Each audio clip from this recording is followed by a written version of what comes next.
दोस्तों आज की वीडियो में मैं आपको एक ऐसे इंडिकेटर के बारे में बताने जा रहा हूं जिसमें आपको ट्रिपल कंफर्मेशन मिलता है। यानी वो इंडिकेटर आपको 3 तरीके से कंफर्म करके बताता है कि यहां पर आपको ट्रेड लेना चाहिए या फिर नहीं लेना चाहिए। ये बहुत ही इंपॉर्टेंट इंडिकेटर है, आपके बहुत ज्यादा काम भी आएगा, इसलिए इस वीडियो को पूरा ध्यान से जरूर देखिएगा। वैसे अगर आप पहली बार हमारी ये वीडियो देख रहे हैं तो मैं आपको बता दूं कि हमारे चैनल पे अभी complete basic to advance trading course चल रहा है, जिसका ये एक पार्ट है। तो अगर आप पूरी प्लेलिस्ट को देखना चाहते हैं तो आप यहां पर क्लिक करके देख सकते हैं। तो चलिए अब उस इंडिकेटर के बारे में बात कर लेते हैं।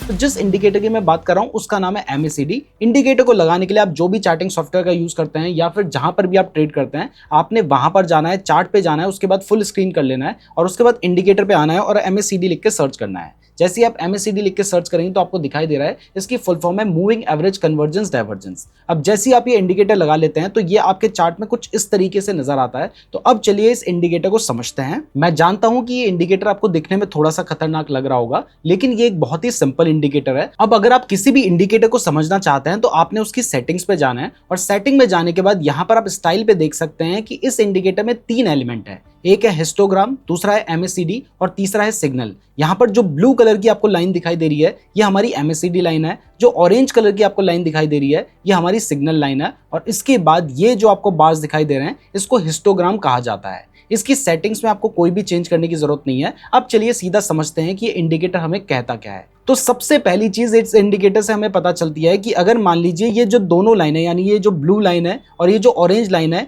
ये बीच में जो ये आपको एक लाइन से दिखाई दे रही है जिसको बेस लाइन बोला जाता है। यानी आप कह सकते हैं इस तरह से ये 0 वाला जो नंबर है, जब भी ये दोनों लाइन इस बेस लाइन से ऊपर चली जाती है तो वहां पर एक बुलिश सिग्नल जनरेट होता है। यानी ये बताता है कि यहां पर जो चार्ट है वो बुलिश है। जैसे आप देख सकते हैं कि इस जगह पे करीब करीब ये दोनों जो लाइन थी वो इस लेवल के ऊपर चली गई थी और उसके बाद प्राइस यहां पर हमें बढ़ती हुई नजर आई है। तो पहला सिग्नल बुलिश का आपको समझ आ गया है। इसके बाद दूसरा सिग्नल यहां पे हमें पता चलता है, जब भी हमारी जो MACD लाइन है वो सिग्नल लाइन को ऊपर की तरफ काटती है तब भी हमारा एक बुलिश सिग्नल जनरेट होता है। तो वो सिग्नल हमें यहीं पर देखने को मिल गया। देखिए MACD लाइन मैं आपको पहले भी बता चुका हूं, अगेन यहां पर आप देख सकते हैं कि हमारी ब्लू कलर की लाइन है जो कि ऑरेंज लाइन को जब ऊपर की तरफ काटती है, यानी सिग्नल लाइन को ऊपर की तरफ काटती है, तो वहां पर बाय करने का यानी बुलिश सिग्नल जनरेट होता है। तो यहां पर ये जो लाइन थी इसने क्रॉसओवर किया और उसके बाद यहां पर आप कह सकते हैं कि हमें एक बुलिश सिग्नल मिल गया था और उसके बाद आप देख सकते हैं कि अच्छा खासा यहां पर हमें एक बुलिश मूव देखने को मिला था। तो ये हमें पता चल गया कि दूसरा बुलिश सिग्नल हमें कैसे मिलता है। और इसके बाद जो तीसरा कंफर्मेशन है वो हमें मिलता है हिस्टोग्राम से। अगर ये जो हिस्टोग्राम के बार्स हैं ये बहुत छोटे छोटे हैं, जैसे यहां पर छोटे छोटे हैं, तो इससे हमें पता चलता है कि मार्केट में ज्यादा वॉलेटिलिटी नहीं है। और अगर मार्केट में ज्यादा वॉलेटिलिटी नहीं है और उस टाइम पे आप ट्रेड लेंगे तो फिर आपको कोई खास मूवमेंट देखने को नहीं मिलेगा। तो हमें क्या चाहिए, हमें चाहिए कि जब हम ट्रेड ले रहे हैं तो ये हिस्टोग्राम बड़े बड़े होने चाहिए, जैसे कि यहां पर हमें देखने को मिल रहा है। देखिए यहां पर ये जो बार्स है वो बहुत बड़े बड़े थे, मार्केट में अच्छी खासी वॉलेटिलिटी भी थी। यानी तीसरा कंफर्मेशन हमें पता चलता है कि मार्केट स्ट्रांग है या फिर वीक है। ऐसे ही आप यहां पर देख सकते हैं कि यहां पे बहुत छोटे छोटे से बार्स थे, तो उस टाइम पर मार्केट में कोई खास वॉलेटिलिटी नहीं थी। जैसे ही ये बार्स बढ़ने लगे उसके बाद आप देखिए कितना बड़ा मूवमेंट हमें यहां पर देखने को मिला। अब जितनी बार देखेंगे आपको दिखाई देगा कि जब भी ये बार्स बड़े हैं उस टाइम पर हमें मूवमेंट देखने को मिल रहा है, जब भी ये बार्स छोटे छोटे हो जा रहे हैं वहां पर मार्केट जो है वो साइडवेज चल रहा है। तो तीसरा सिग्नल हमें हिस्टोग्राम से देखने को मिलता है। अब अगर करंट मार्केट की बात करें तो यहां पर आप देख सकते हैं कि जो हमारी MACD लाइन है उसने सिग्नल लाइन को ऊपर की तरफ काट दिया है, तो इसका मतलब बुलिश सिग्नल हमारा यहां पर ही जनरेट हो गया था। इसके बाद यहां पर हमें दिखाई दे रहा है कि भाई जो हिस्टोग्राम्स हैं वो बिल्कुल ऐसे पिद्दी पिद्दी से नहीं है, थोड़े थोड़े से बढ़ने शुरू हुए हैं। इसका मतलब यहां पर हमें जो बुलिश सिग्नल मिला है वो एक सही सिग्नल हो सकता है। और इसके बाद अगर हमें दिखाई देता है कि ये दोनों जो लाइन है इस बेस लाइन के ऊपर आ जाती हैं तो हम यहां पर कंफर्म हो सकते हैं और उसके बाद आप अपने बाय करने का जो ट्रेड है वो प्लान कर सकते हो, जो कि फिलहाल तो अभी नहीं हुआ है लेकिन आगे आप ऐसा प्लान कर सकते हैं। लेकिन मैं आपको कहूंगा कि देखिए किसी भी इंडिकेटर के बेसिस पे प्योरली आपने ट्रेड नहीं लेना चाहिए। इसके साथ आप और चीजों को भी मिला के देख सकते हैं। आप ट्रेंड लाइन को लगाइए, सपोर्ट रेजिस्टेंस को लगाइए,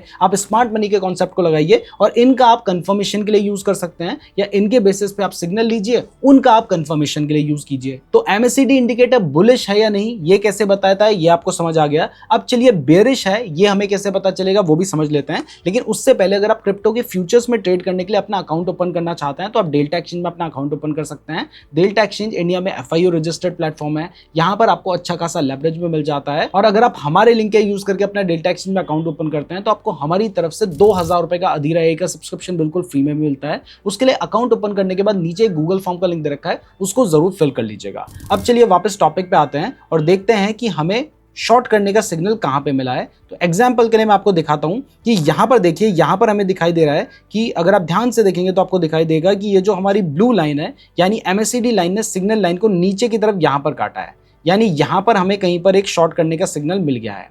उसके बाद देखिए यहां पर अभी जो बार्स थे वो छोटे छोटे थे, यानी बहुत छोटे बार्स थे, तो यहां पर हम ट्रेड नहीं लेते।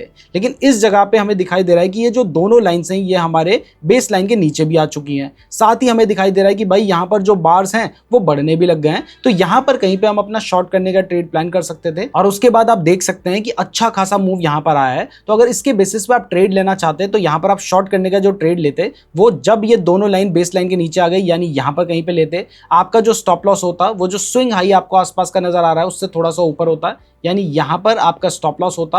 और रही बात टारगेट की, तो सबसे पहले तो 1:2 का टारगेट लेकर चल सकते हो, या फिर आप स्विंग लो तक का भी टारगेट लेकर चल सकते थे। तो देखिए 1:2 का जो टारगेट था वो आपको यहां पर कहीं पर ही मिल चुका होता, और उसके बाद भी अगर आप देखें तो आपको दिखाई दे रहा है कि मार्केट अच्छा खासा गिरा था। यानी इस तरीके से आप अपना शॉर्ट करने का ट्रेड प्लान कर सकते थे। लेकिन अगेन मैं आपको कहूंगा कि आपको कंफर्मेशन का वेट करना चाहिए। ऐसे ही मान लीजिए अगर आप बाय करने का ट्रेड प्लान करना चाहते थे तो सबसे पहले आपने देखा कि यहां पर क्रॉसओवर हो चुका है, यानी यहां पर एक बाय सिग्नल जनरेट हो गया है। उसके बाद आपने देखा कि यहाँ पर जो बार्स हैं वो बिल्कुल छोटे छोटे ऐसे नहीं है, ठीक ठाक बड़े बड़े बार्स हैं। और उसके बाद आपने देखा कि ये दोनों जो लाइन है ये हमारी बेस लाइन से ऊपर आ गई है, यानी यहाँ पर कहीं पे आप अपना बाय करने का जो ट्रेड था वो प्लान कर सकते थे। आपका जो स्टॉप लॉस होता वो जो स्विंग लो है उससे थोड़ा सा नीचे होता। और रही बात टारगेट की, तो 1:2 का आप टारगेट लेकर चल सकते थे, जो कि आराम से आपका यहाँ पे कहीं पे अचीव हो गया होता। इवन यहाँ पर भी नहीं, आपका जो टारगेट था वो यहीं पर जाकर अचीव हो गया होता।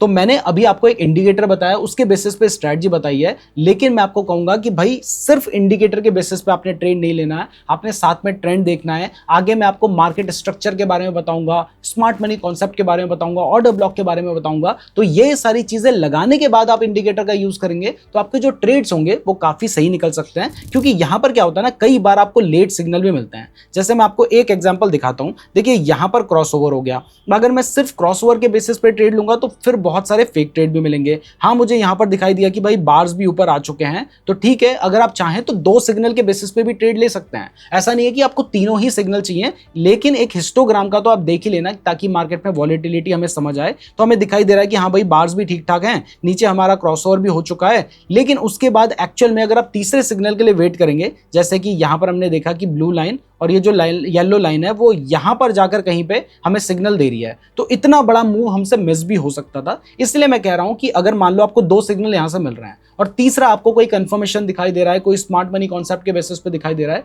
तब आप ट्रेड लेंगे तो आपको जो ट्रेड्स होंगे वो काफी पहले मिल जाएंगे और उनके सही निकलने के जो चांसेस होंगे वो भी बहुत ज्यादा होंगे। तो मैं उम्मीद करता हूं आपको ये वीडियो पसंद आई होगी। वीडियो पसंद आई है तो वीडियो को लाइक और चैनल को सब्सक्राइब जरूर कर दीजिएगा। डेल्टा एक्सचेंज में अकाउंट ओपन करने के लिए लिंक आपको डिस्क्रिप्शन पे दे रखा है, साथ ही नीचे गूगल फॉर्म का लिंक भी डिस्क्रिप्शन पे दे रखा है। अगर आप इस पूरी ट्रेडिंग प्लेलिस्ट को देखना चाहते हैं तो आप यहां पर क्लिक करके देख सकते हैं। धन्यवाद।